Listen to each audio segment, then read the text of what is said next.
This was the first time on Pesach that such an obvious question struck me. Why do we eat matzah on Pesach? We eat matzah on Pesach because the Jews didn't have enough time to let their bread rise, and so they quickly got their bread and they ran out.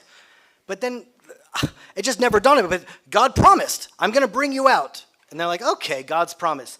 And then there was the plague of blood, and then frogs, and then hail. And you'd think like by the seventh plague, the Jews would have started packing their bags and baking their bread.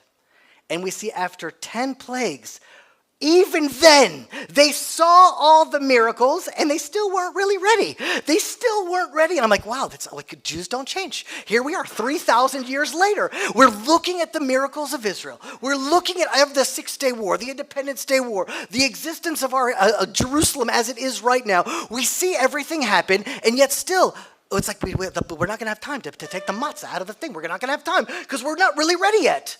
And I just because everyone is so busy in their own personal lives. But if you just take a step back, Christianity has been of the worst enemies of the Jews in all of our history.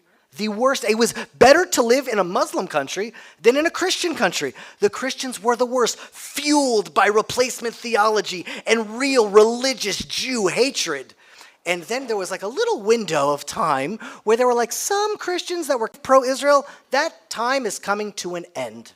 If you look now on the Christian right in America, from Tucker Carlson to Alex Jones to Candace Owens to Joe Rogan now, all of them slowly but surely are reverting back to old school Christian anti-Semitism. Then we had the other side where we had the secular world, the Greeks, the Romans. Just read the book of Maccabees, what the Greek godless people did to the Jews. And then we had Nazis and communism. We know what America's left looks like, and all of a sudden now, the right and the left are both collapsing onto the Jew. And if we don't wake up now, they're literally not going to have enough time to get the bread out of the oven.